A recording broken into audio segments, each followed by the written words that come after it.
Konnichiwa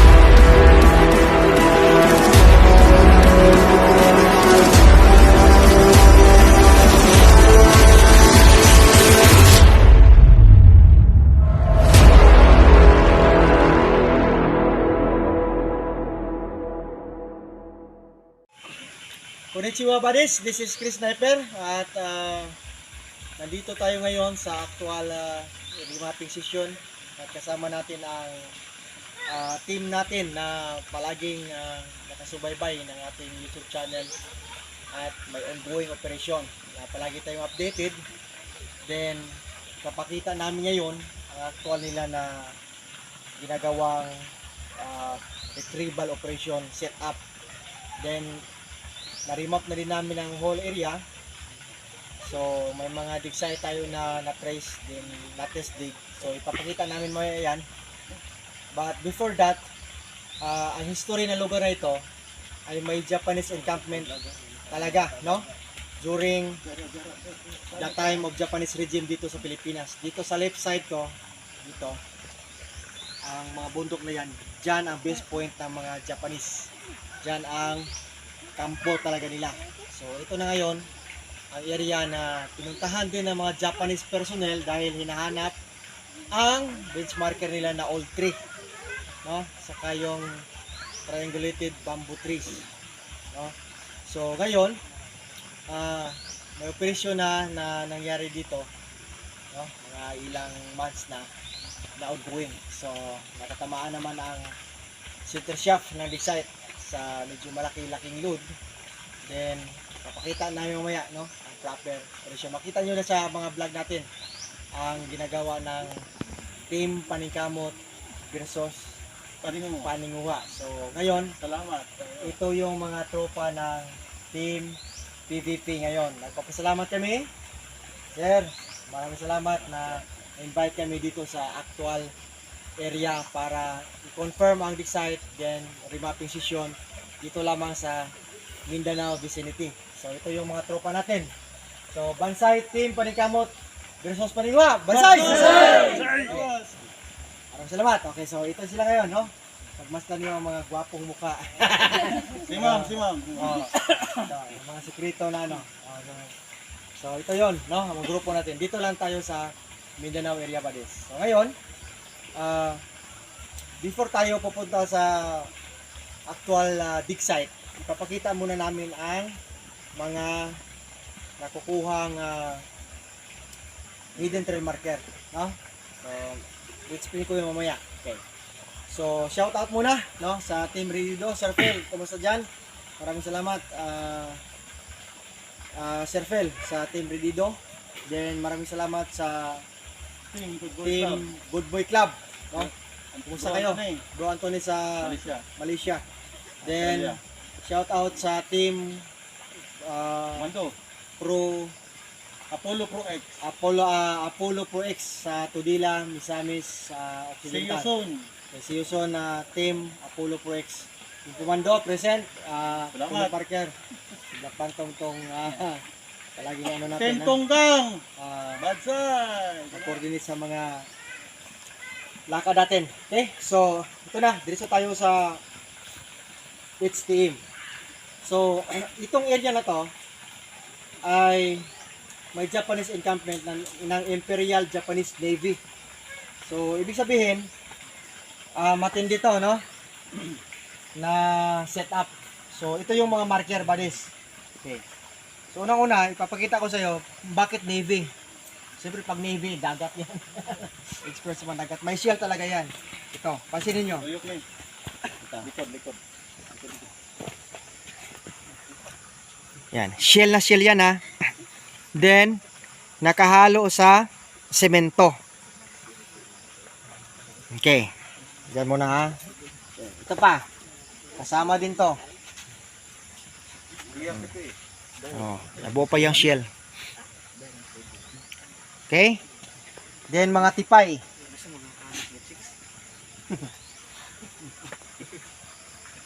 Ayan. Okay. So dyan ka muna. Ito yung paborito ng mga Japanese yung mga shell. Yan mga maliit na shell, ginawang marker. Okay? Mayroon pang mga Sikad-sikad. Oh. Ayan. Then, ito buddies ito, hindi to ano hindi to tira-tira ng ginawang kalsada ng bako. Ito siya. Ito yung tinatawag na netchikod. Parang araw. Buto Ka-vlog na dati to. Yan. Buto siya. Din ito yung base niya. May dahon, babaw sir. May dahon to. Yan, nakita nyo? Ayan. Okay. Tapos ito pa. Bakit nasa sentro tayo? Dahil may heart. Or kokoro marker. Then, tingnan nyo naman. Mayroon pang shell. Yan. Buo yan yung shell. Yan.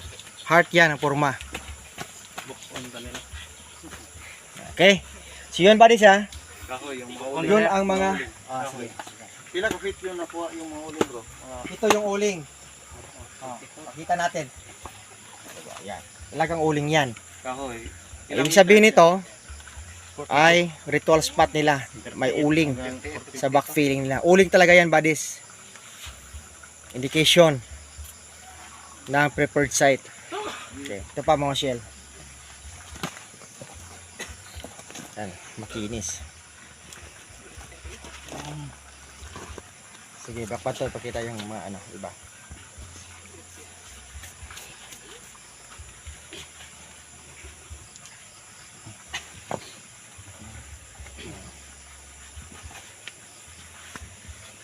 Yan. Lahat yan buddy, cemented yan. Okay, papakita natin. Para makita na semento talaga. Ang semento, magre-react talaga sa muriatic acid. Bubula yan. Yan. Ban.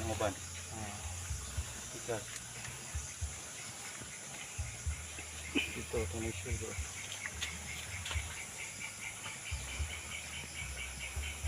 Ayan. So dito malalaman natin na simento tong layering na to. Tapos ito pa. Ang kukuro na maliit. Na may code itchy yan. Sample sa Black Sun bro. Ayan. Talikod. Okay. Ngayon, recently, naka-black sun na tayo. Black sun layer. Black talaga. Ayan. Ayan. Napapansin mo buddies? Black sun talaga yan. Yan. Ayan. Yan yung layering ngayon. Okay. So, may papakita naman kung cement plate. Ito siya. Manipis na semento.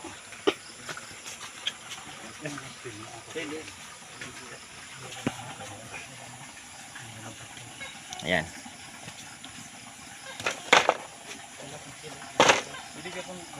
Shell. Okay. So, ibig sabihin yan, man-made talaga ang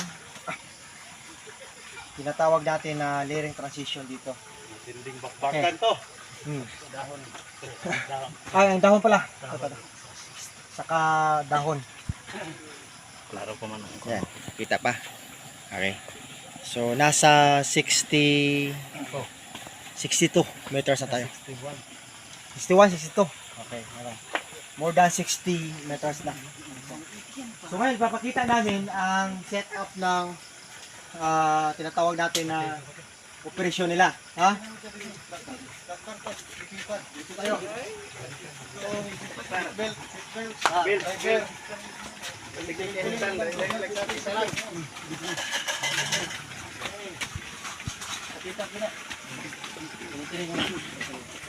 Flashlight.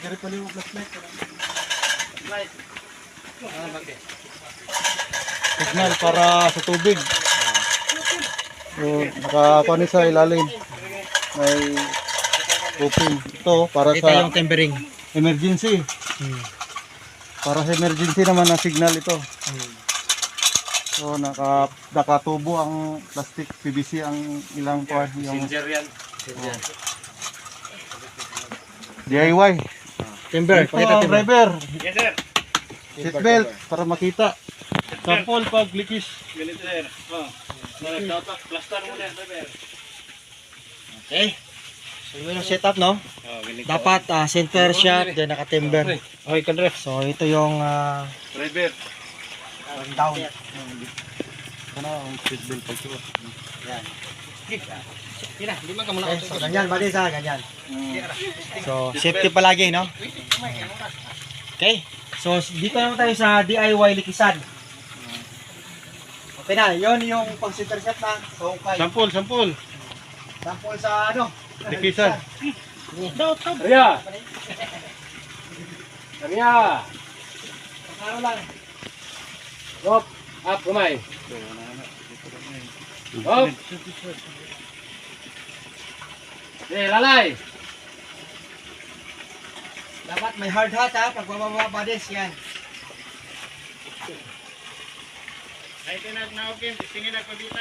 Ganyan lang, ganyan. Up! Dito na sa likisan na.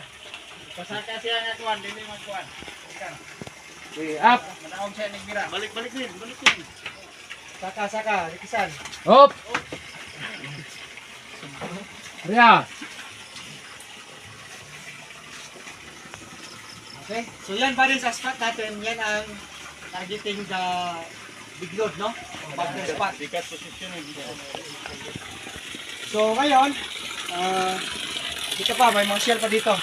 Ito lahat. Slightly down. Push-left. Klaro lang. Yan.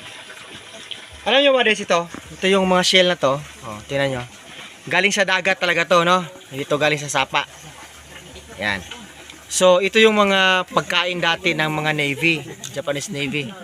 So, after kain nila, ginawang marker. Yung iba, may simento pa. No. So, ibig sabihin nito, ito pa, iba. Kasi ito, kauban na siya, no? Ito. Ito yung maganda. Ito. May marker to, Yan. May katakana, su. Then, yon may circular emblem. Kita lang. Yan. Ginawang-kwintas ang katropa natin ito. May hole talaga to. Original hole to ba des? Yan. Okay. Ito siya. Okay. Ito ba? Okay. So, ito yung mga shell. So, imagine, paano mapupunta ang mga shell dito sa bundok. Na ang layo ng dagat dito. Ilang kilometro ang dagat rin. So, therefore, kung babasihan natin, no, bakit napunta ang mga shell sa ilalim, tapos may simento pa, may mga kahoy, may molding. Conclusion to that, man-made. Hindi siya natural na layer. Oh. Ito. Ito yung mga tropa natin. Yan. Ito. Okay, so ito yung likisan. I-check nyo palagi itong lubid na matibay para walang disgrasya. No? Okay. So, yun buddies. Ito yung ongoing operation ng team Panikamot versus Paninguha dito sa area na to. Okay. Dito tayo sa pangalawang design. Okay. So, yan tubig na yan. Tingnan nyo. Galing sa ilalim yan. So, ito. Tingnan natin.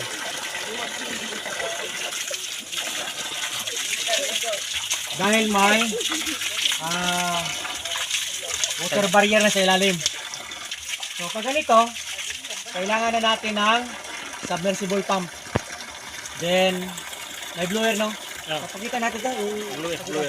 Blower sa kanan. Yung mga switch, yan. Sa blower, yan.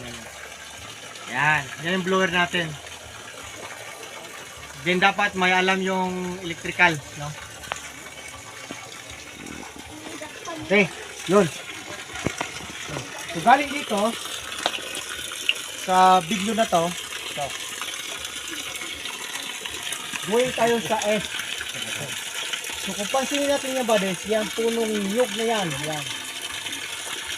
Bago yan. Pero, tingnan nyo, may hakak yan. Isa, dalawa. Sa taas ng hakak na pangalawa, may bilog yan, di ba? Yan. Ang bilog na yan ay 3 inches. Ayan, may bilog yan. Yan bilog na yan, facing to west side. Diba? Yan, ang bilog. I-close up down yun. Remarking yan. Bakit may remarking? Ito, ang tanong. Dahil may mga Japanese company na dito na nag-visit sa area. May dalang mapa. Yun ang sabi ko, buddies. Monitored area ito, kaya sikrito ang lugar. Hindi namin pwede sabihin ang exact location nito sa Mindanao. So, yung lubi na yan, o niyog, na may remarking, yan. Actually, marami pang remarking dito sa niyog. Indication yan ng biglod, yung bilog na yan. Chemicalize yan, hindi yan mawala talaga. Facing west dito sa dig site kasi bunker spot na ang tinitira natin. Para ma-probe, yan. Yan o. Check natin. Sa compass yan. Okay. So, east side, diretso to niyog. Niyog? Okay. So, baka simot, ito yung hukay natin. Sa west side. Yan. Yan yung bunker. Okay. So, ngayon naman, lilihis tayo ng konti. Lilihis tayo ng 135 degrees galing dito. Ayan. Tatama doon sa pinahukay natin. Ayan. Na may sukat na. Okay. Isa, dalawa, tatlo, apat, lima, anim, ito, siyam, sampo, 11, 12, Yan. 13, Yan. 15, Yan. 17, 18 yards.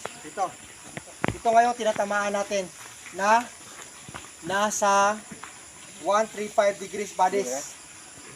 Then 135 bakasimot 315 yung prohibited site dahil malaki yan. Pero tinitira natin dahil may team tayo na kaya nila tirahin. Andiyan yan sa tabi yung niyog. Sa Este Salamen. So, ibra ka ng 45 degrees. Ito yung tatamaan sa 135. Okay. So, nagpatistig tayo ngayon. So, pakakita natin ang mga relevant markers. Okay. Naka 2 feet pa tayo. Pero naglabasa na. Doon. Diretso na sa markers.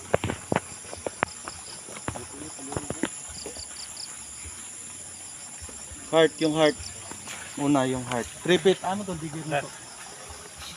Sige. Ang una nakuha. Deb, Deb. Sige. Ipakita yun. Yung digger. Digger re. Isang to digger re. O, yung heart. Kokoro. So, ibig sabihin yan, center shaft. May flash. Ayan. Yung isang heart. Na may code. Ito mag-assist. Sini. May number 2. Yes, yes. Yan. At the back, makikita mo dyan Ilang ang feet yung heart? yan. 2 yan. Ne. Isa, dalawa. Ibig sabihin yan, 2. Take, kuhan palihog. Moriatic palihog. Yan pa. Yung shoe marker. Sapatos na may nakapatong na paa ng bata. Pang mababawan to. Ito ba sa hindi to nakalock dyan. Talagang ina-attach lang, puzzle type, you know. Yan, detachable yan. Tapos, napakaganda kasi may pocket siya na code Ichi. Yan, 1. Ibig sabihin, galing dito, magkukay tayo ng 1 yard para may makita tayong coordinate marker nito. Okay? Doon naman sa hard code Ichi, 6 feet yan, 1 fathom. Babantayan natin. Okay, ito pa. Siyempre, hindi mawala yung shell. Dahil Navy nga ang nagbaon eh. Yan. Shell talaga. Na? So, paano to? Diyan sa dig site to eh. So, ibig sabihin, man-made na nilagay. Okay. Okay. Ay, test natin kung simentado ba. So, yun sa atin, acid test. Yan. Simento yan, baris yan. Ibig sabihin, hindi to siya normal na bato. Kasi walang bato naman dito eh. Itong area na to, hindi ka makakita ng mga bato sa surface.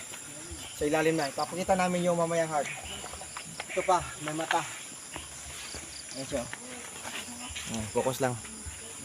Okay. Watch out. Watch out at 2 yards. Bantayan mo ang 2 yards yan. Okay. So, doon tayo ba sa isang dig site pa na coordinated. May nakuha na heart. Pinahukay ng team leader natin dito sa kanyang mahal. Ito yung nakuha. Okay, ginawa na nating ritual spot, no? Pinapatungan natin ng mga pang ritual ng Japanese Shintoism ritual. Yan. Heart to siya buddies. Hindi natin balik rin na. Dahil na-altar ito eh. Yan. Okay din yan. Okay. Then, simento to. Ulitin ko, hindi to bato. Kasi ang bato, na normal, hindi bubula. Yan. Simentado ito. So talaga preparado. Then may hole ito. Ano, tingnan na. So may tunneling setup. Okay? Klaro ba? So, yan buddies, kung titingnan nyo, may bunker spot, mayroon din tinatawag natin na align deposit spot. No? Yan. So, hopefully, tama yan sa tinatawag natin na shallow deposit. Yan, or small deposit. Kasi maliit ang detection yan eh. Okay? So, yun na. So, after that, may papakita kaming mga gemstone, no? Si my precious gemstone. 20 minutes. Parayan pa? Oh. Si my precious gemstone. Dito na. Itabi yung mga si my precious. Yan. Dito ko siya yung mga mata.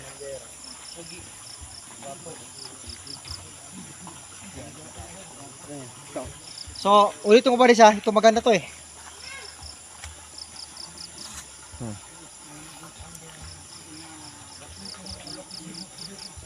Heart talaga.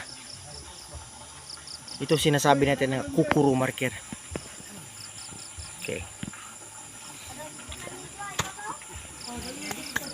Okay. So, tingnan nyo yung setup nila. Yan. Dapat may black na trapal para safety ang operation. Yan. So, proceed tayo. Dito tayo sa mga nakukuha ng mga semi-precious gemstone.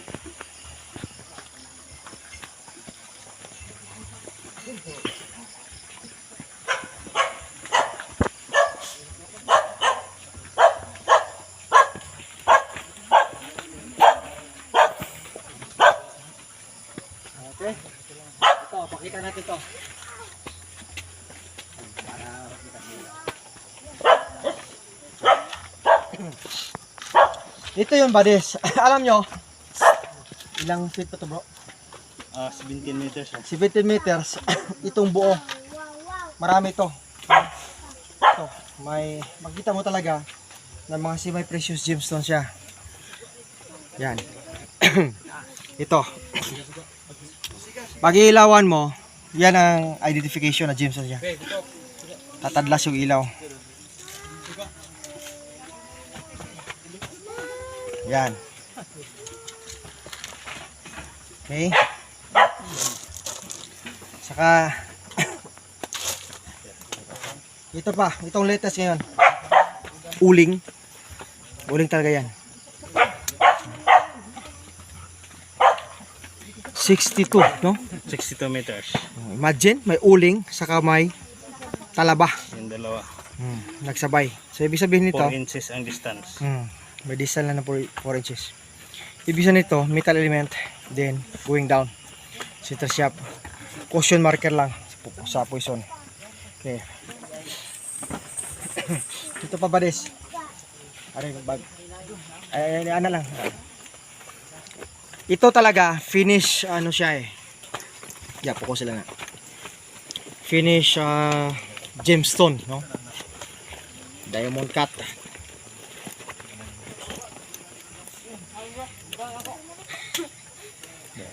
Slide. Slide. Wagi ko niya. Ito siya body sa. Ito. Nakukuha to dito ha, dito sa area na to. Nakasilid sa shell.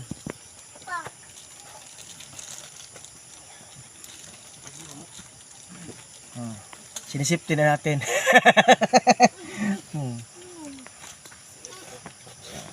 Nasaan na to? Gamay kayo to ba? Yan, ito siya. Yan.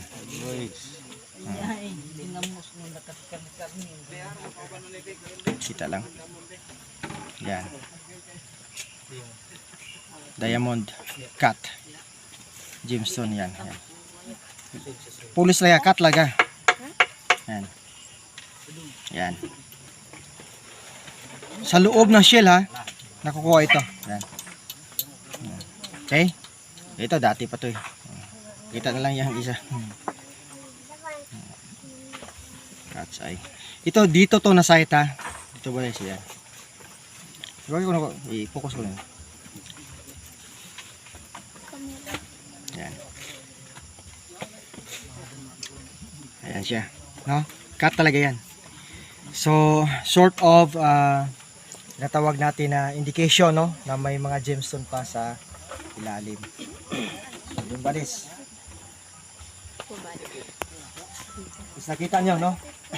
Saka yung mga gemstone na sinasadya talaga sa isang layer.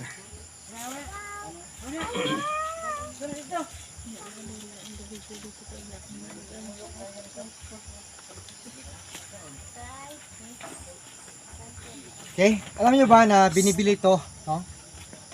Binibili. Ito siya. Mga uncut or raw gemstone. O papasin niyo para ng mga bato, no? Pero makikita mo naman na may mga ano to siya, may mga colorization. Kita red, no? Katong panoy, katong nagkakulor panoy, klaro na yan. Ayan. So, ganito siya kadami buddies. Isang layer lang to. Okay. So yun ha. Pagtatama tayo sa exact dig site, may mga tinatawag talaga tayo na unusual layering, then unusual hidden trail markers. So yun lang ang masasabi ko. Pasalamat ako dito sa Team PVP na natamaan nila ang tamang dig site, no? Sa ating kaibigan, Secret. Okay. So, then sa mga katim dito. So, napakagandang project buddies, no? Dahil ongoing pa to ngayon. Then, siyempre, confidential matters na ang lahat ng mga gagawin natin dito. So, yun lang buddies ha. Okay, thank you for watching. Then, pundok diri. Ito. Kanan. Yan siguro, klaro na. Diri. Dito.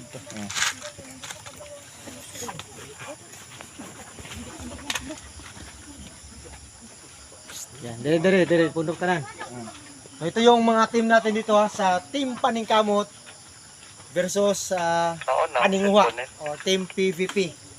Okay. So, ang prayer natin ay magtagumpay ang retrieval operation dito. Sa lahat ng mga retrieval operation buddies, ay talagang confidential yan. Kaya, tuwing na to, ay sikreto, then kami lang ang makalam ng mga tinatawag natin na updates. Pero, pinapakita namin ang remapping at ang mga pamamaraan na operation para hindi tayo madihado, no? So, kasi pag mali ang ating operation, sayang ang pera, ang oras, at ang effort. Okay? So, sa lahat ng mga gustong magpa-remap, no? Inquiry, tawag lang tayo sa number natin. Ayan. Ito yung number natin. Then, contact Black Phantom. Okay, so 0997-7510-760. Ulitin ko, 0997-7510-760. Coordinate lang kayo kay Black Phantom sa mga gustong magpa-visit ang site. Okay, so once again, dito po nun. Parker. This is Chris Sniper ha. Okay, dito yung dito ka. Okay. So, maraming salamat. Bro. Salamat. Okay, maraming salamat sa Team Paningkamot versus Paningwa. Ito yung lahat ng mga katropa natin dito, no? So, we are praying for successful retrieval operation. Okay. Okay, so thank you for watching and Bansay Team Paningkamot versus Paningwa. Bansay! Salamat. Bansay!